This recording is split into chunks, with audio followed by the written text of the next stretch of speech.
Hi everybody, welcome back to the Feynman technique. Today we're going to be taking a look at another integral that I got off the channel, Maths 505.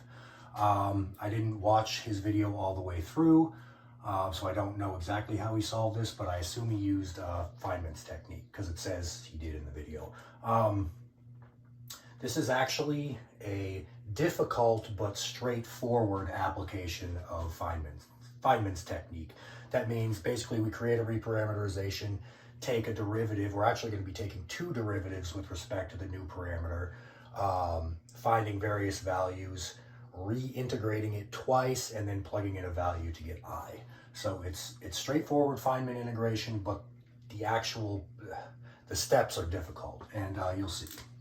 So the first thing we're going to do is let x equal e to the u.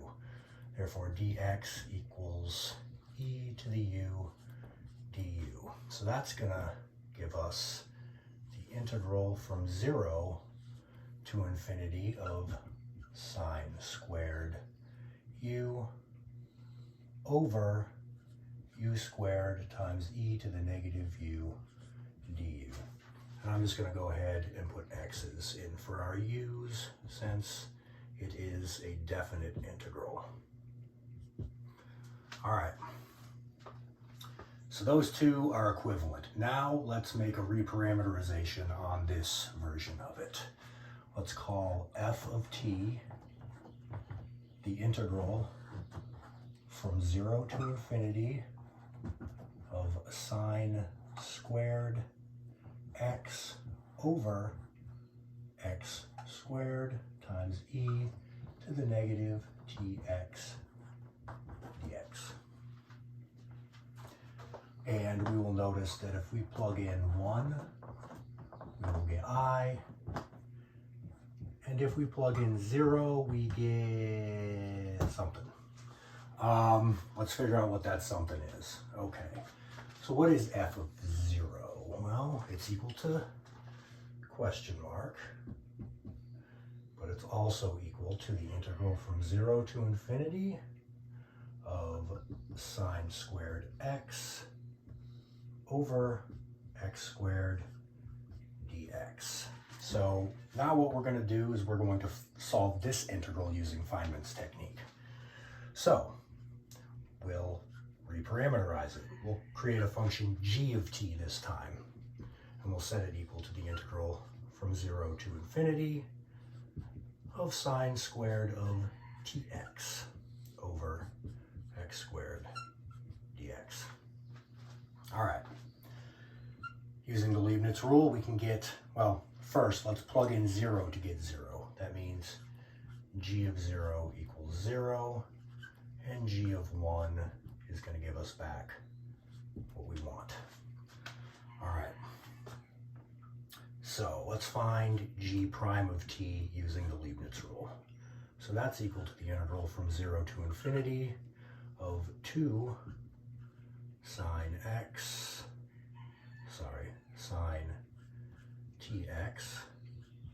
cosine tx over x dx.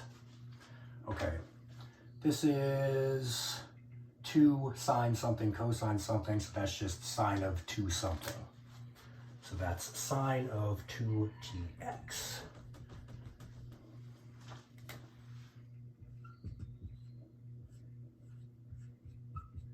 All right, you guys should all recognize this. This is going to be pi over 2.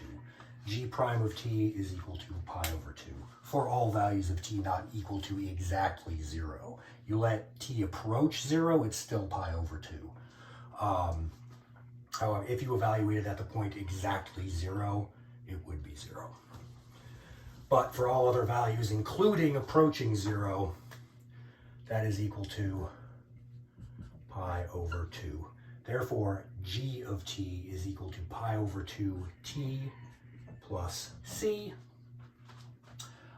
Using the fact that g of 0 is equal to 0, that gives us 0 is equal to c. That means g of t is equal to pi over 2 times t. Question mark is g of 1. Question mark is pi over 2. So f at 0 is equal to pi over 2.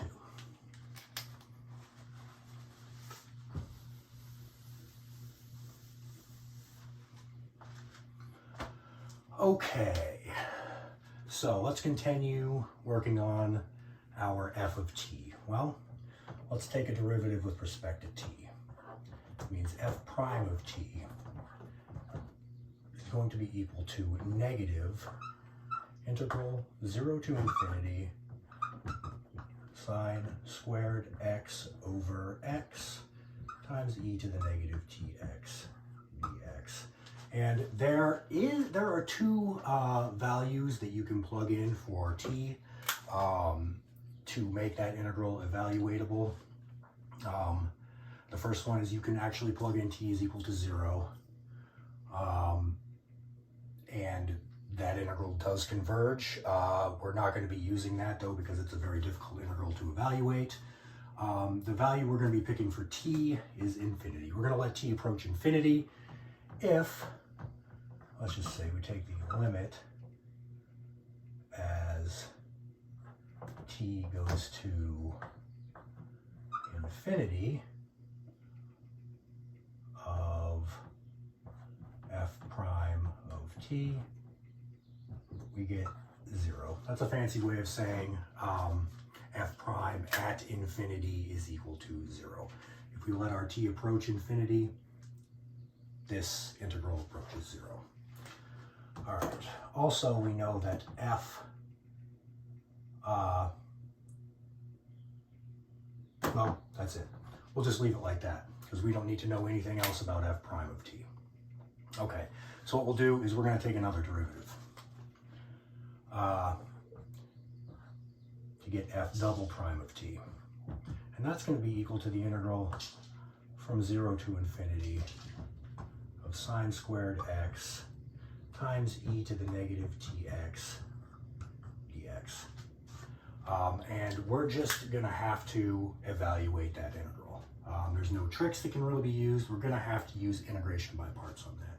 And we're going to use the tabular method or the DI method if you ask black pen, red pen.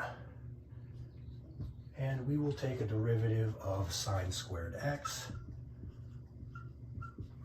And we will be integrating e to the negative tx. All right. This will give us negative e to the negative tx over t. And this will give us 2 sine x cosine x, which is sine of 2x.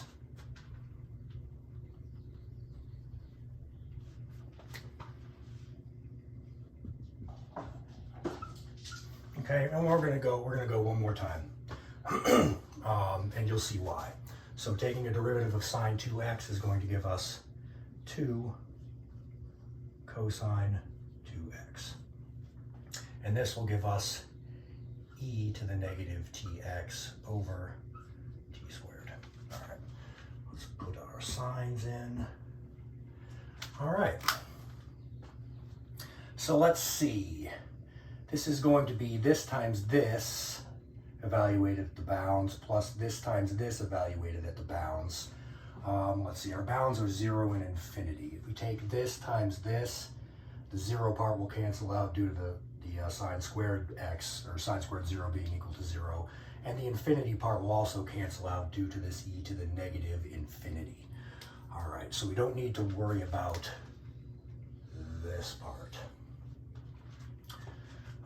Let's see. Likewise, if we plugged in infinity to our bounds in the second one, we'd get 0 and 0. So also this goes away. So the entire thing is really just equal to, well, let's write it down.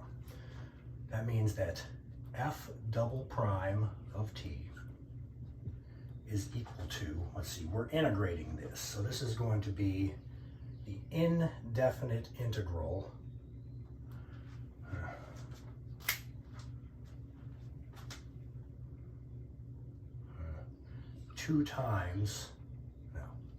two over t squared times the indefinite integral of, let's see, cosine 2x times e to the negative tx dx.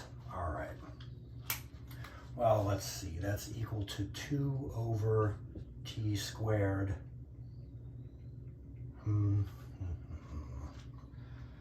Well, let's see. This is the integral of, well, see, cosine 2x is cosine squared x minus sine squared x times e to the negative tx dx. And then we'll rewrite cosine squared x as 1 minus sine squared x. In other words, we'll have 1 minus 2 sine squared x. So this is f double prime of t. All right. So where does that get us? Well, that means that f double prime of t is equal to 2 over t squared times the indefinite integral of e to the negative tx dx. That comes from this and this. And then let's see, we're going to have minus 4 over t squared times the indefinite integral of sine squared x times e to the negative tx dx, which is exactly f double prime of t. Yeah. All right, so we recovered our f double prime of t in the process of doing integration by parts, which was the point. All right.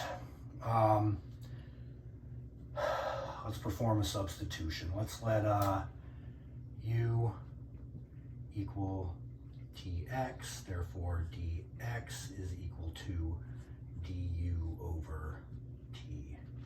All right, so this will become u, this will become du over t. Integral, I'm sorry, this is actually a definite integral, I forgot. Okay. This is just 1. That evaluates to 1.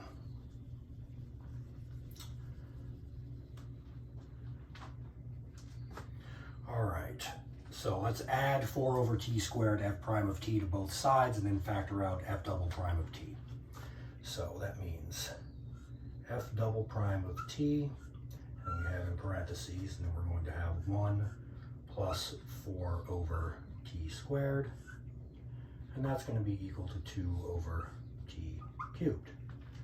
All right, multiplying both sides by t squared gives us t squared plus 4.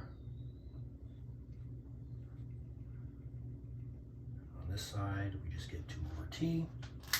Now, dividing both sides by t squared plus 4, and we get f double prime, let's see, what did I say that was? T squared plus 4? Yeah. So f double prime of t is equal to 2 over t times t squared plus 4. All right. So there is our f double prime of t.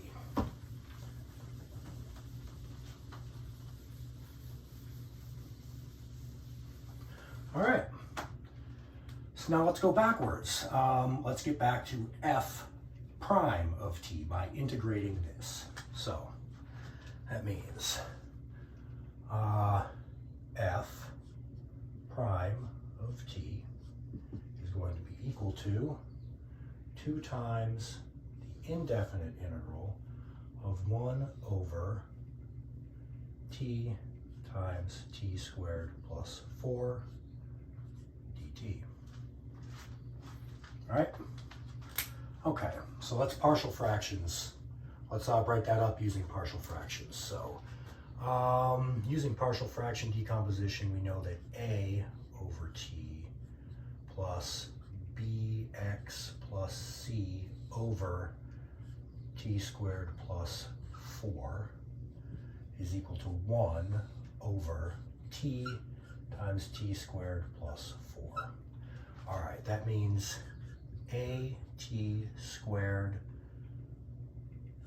plus 4a plus, this is not bx, this is bt, sorry, plus bt squared plus ct is equal to 1. All right, at squared 4a, bt squared, ct. Okay, that means a plus b must equal to 0.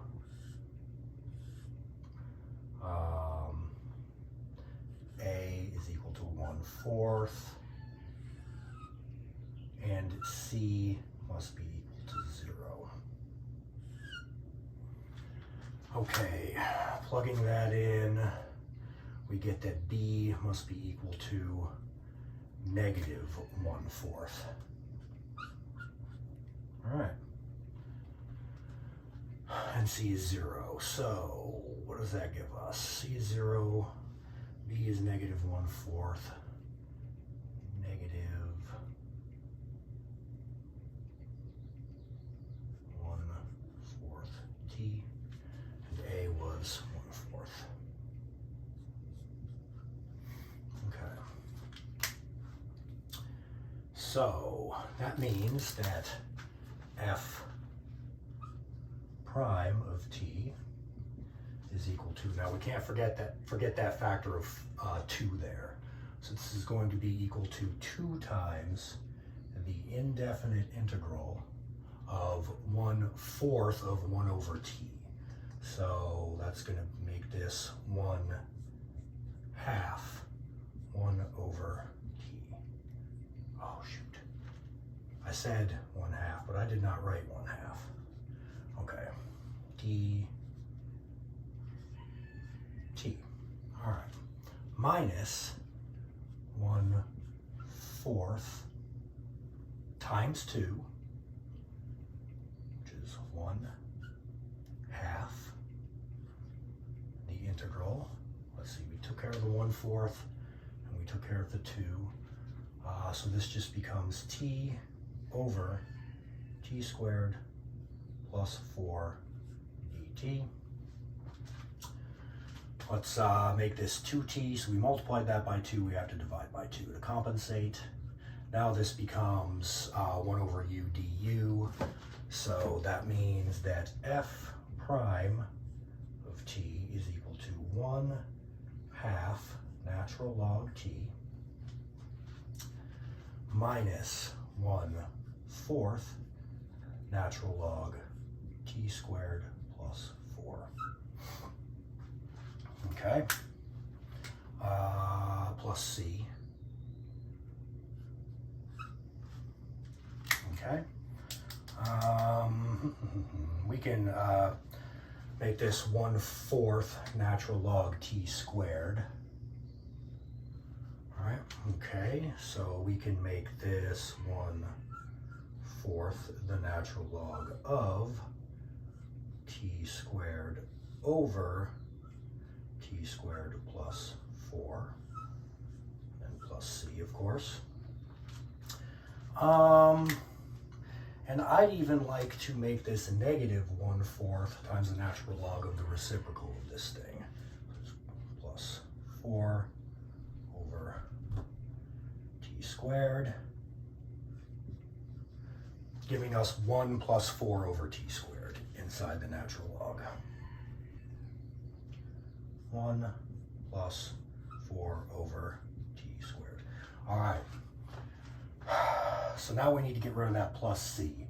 Well, we know that the limit as t approaches infinity of f prime of t is equal to 0. So let's let t approach infinity and set it equal to 0. Let's see, that would mean that 0 is equal to 0 plus c. In other words, c is equal to 0. So f prime of t, oops, is simply equal to this. So just erase this and write it down. This is equal to negative 1/4 times the natural log of 1 plus 4 over t squared. No plus c, no nothing. That's just what f prime of t is. All right. Got to do it one more time. We have to integrate that one more time to get back to f of t. Okay. That means f of t is equal to, let's see, negative 1/4, the indefinite integral with respect to t of the natural log of, and I'm gonna rewrite this again as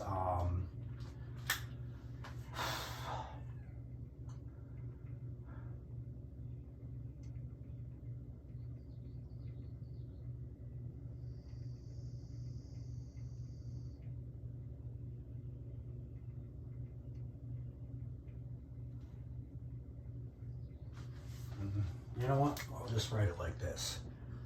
We'll call it 1 plus 4 times t to the negative 2 dt. All right. So now let's use integration by parts again. So we'll use the tabular method. We will be integrating dt. And we will be taking the derivative of the natural log of 1 plus 4 times t to the negative 2. All right. Well, integrating dt, we just get t, of course.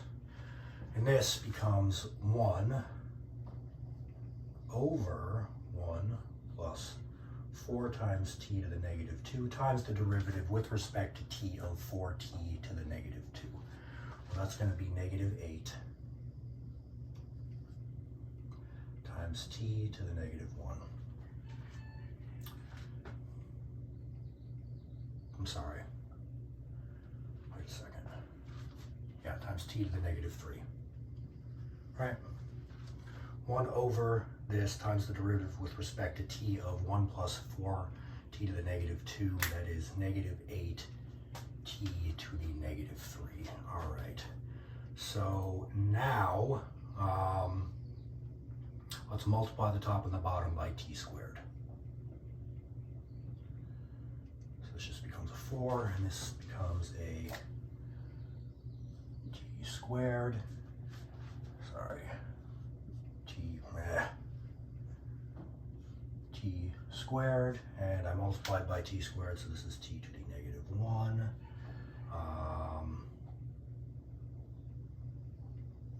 Which will, well, okay.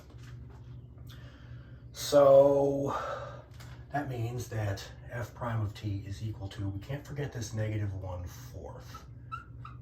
This is going to be times something. It's going to be times this. So that's going to be t times the natural log of 1 plus 4 over t squared. All right, that's this and this. And then we have, let's see, plus and a minus. The minus and the minus will cancel out, giving us a plus 8 times the indefinite integral of, let's see, the negatives canceled. This t to the negative 1 will cancel with this t, just giving us 1 over t squared plus 4 dt. All that inside some brackets. All right, did I do that right? Yep, we have the negative 1/4. Then we have this times this. We don't need to do any evaluation. Yeah, that's t times the natural log of 1 plus 4 times t to the negative 2. And then we have to do this part. Minus and a minus is a plus. And we have the 8. t's cancel, giving us just 1 over t squared. Yeah, that's right. Okay. All right, let's get rid of this. And now, since I'm just awful at memorizing formulas, we need to figure out what the indefinite integral is. It's going to be some kind of arctangent, but I'm really bad at memorizing stuff. So let's create a triangle with angle theta, sides t, 2, and the square root of t squared plus 4. All right, that's going to give us tangent theta is equal to t over 2. In other words, 2 tangent theta is equal to t. That means 2 secant squared theta d theta equals dt. Right? Yes. Okay. All right. So we have dt, which is 2 secant squared theta d theta. All right. Bring that 2 out to make this a 16. All right, what is t squared plus 4? Well, I don't know, but I know that t squared plus 4 over 4 is equal to secant squared theta. This squared over this squared is secant squared theta, which is equal to this. Therefore, t squared plus 4 is equal to 4 secant squared theta. So we can just write that in. 4 secant squared theta. Those cancel, and this becomes a 4. This entire thing is just now 4 theta. And let's see, tangent theta is t over 2. Therefore, theta is equal to the arctangent of t over 2.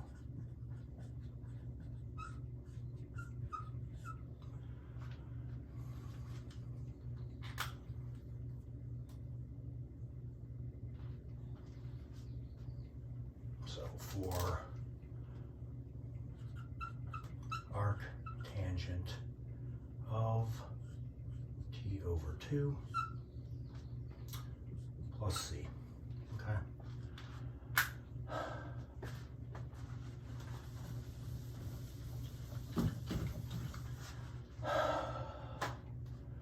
Great. So f of t is equal to this.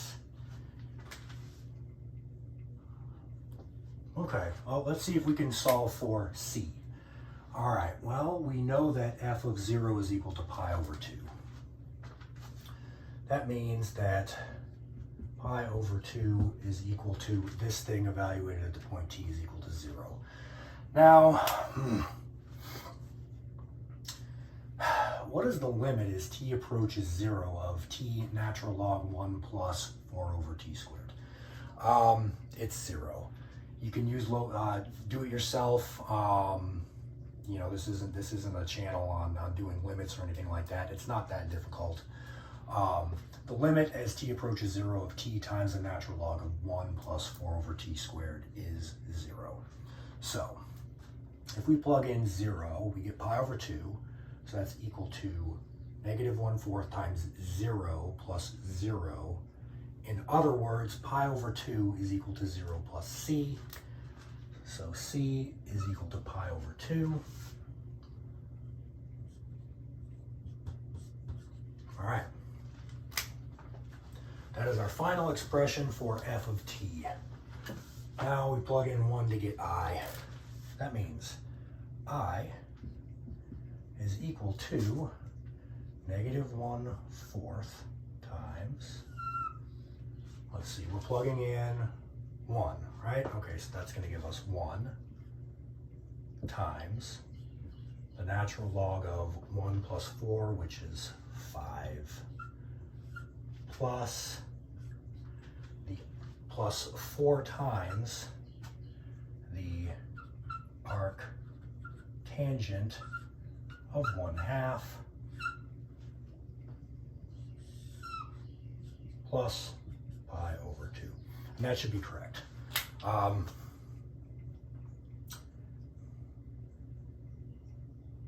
Yeah, we could distribute and you know, make that a little bit nicer, but that is the answer to this integral. So there you go.